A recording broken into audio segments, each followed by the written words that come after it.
आप देख रहे हैं भयावह स्टोरी विशाल कुमार के साथ। तो चलिए बढ़ते हैं आज की एक और दिल दहला देने वाली कहानी की ओर।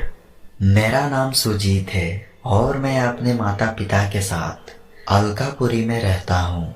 मेरे पापा मिठाई की दुकान चलाते हैं और माता गृहिणी हैं। ये घटना 5 साल पहले की है, जिसकी वजह से मैं आज भी डरा हुआ रहता हूँ।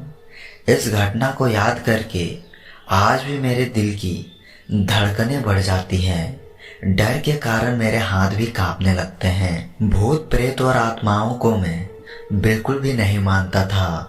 मुझे बस ये सब बकवास लगते थे।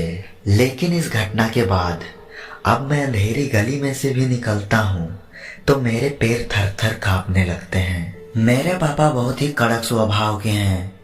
12वीं कक्षा की परीक्षा में खराब परिणाम आने के कारण मेरे पापा का गुस्सा 7वें आसमान में पहुंच गया था। उन्होंने मुझे मार पीट कर घर से बाहर निकाल दिया। मैं वडोदरा से राजकोट भाग कर चला आया। वहीं पे मुझे एक दोस्त ने रहने के लिए मदद की, लेकिन मुझे कौन काम देगा क्योंकि मैं 12वीं कक्षा में नापास हुआ था, इसलिए मुझे नौकरी नहीं मिली। फिर भी मैंने हिम्मत नहीं हारी। मैं अपने पिताजी का व्यवसाय मिठाई और नाश्ता बेचना शुरू कर दिया। राजकोट के गोंडल रोड पर फुटपाथ पे पूरी साग बेचना शुरू कर दिया। मिठाई बनाना और सारे प्रकार के नाश्ते बनाने का काम मुझे मेरे पिताजी ने बचपन में ही सिखा दिया था। मुझे सब कुछ बनाना आता था, लेकिन पता नहीं कि मेरा धंधा ठीक से नहीं चल रहा था। पूरे दिन में बस 2-3 ग्राहक ही आते थे, इसलिए मेरे बनाए हुए सारे नाश्ते को फेंक देना पड़ता था। गोंडल रोड पे मैंने जहाँ पे अपनी रेडी खड़ी की थी वो बहुत ही भीड़ भाड़ वाली जगह थी।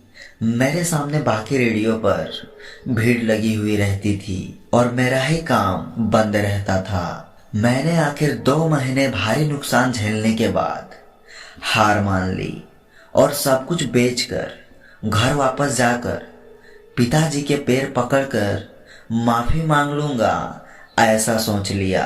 मैं उस रात अपने घर के लिए निकलने ही वाला था कि मेरे साथ ये घटना घटी।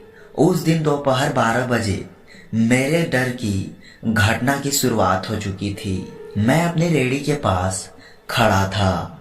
आसपास में बहुत भी भीड़ नहीं थी। अचानक मुझे पेशाब लगी। मैं पास में दीवार पे पेशाब करने चला गया और मुझे जोरदार सा झटका लगा। वहीं पे एक भयानक आवाज सुनाई दी और मेरे होश उड़ गए। मुझे ऐसा लगा कि कोई प्यासा पानी पी के संतोष कर रहा हो और ये आवाज मैं जहाँ खड़ा था बिल्कुल वहीं से आई थी। पर ऐसा कैसे हो सकता था, क्योंकि वहां तो दूर दूर तक कोई भी नहीं था। और जब मैंने पीछे अपनी रेडी की तरफ देखा तो एक अजीब दिखने वाला आदमी मेरी रेडी के पास खड़ा था। मैं अपनी रेडी के पास कस्टमर देखकर वहां जो हुआ वो भूल गया और जल्दी से अपनी रेडी के पास दौड़ा चला गया। वो आदमी बहुत ही अजीब था। उसने मुझे कहा कि तुम्हारे पास जो भी खाने का नाश्ता है वो सब मुझे पैक करके दे दो। सामान पैक करने से पहले उसने मुझे पैसे भी दे दिए। मेरी खुशी का कोई ठिकाना नहीं रहा। मेरे पास जितना भी नाश्ता था वो सारा नाश्ता मैंने उसे पैक करके दे दिया।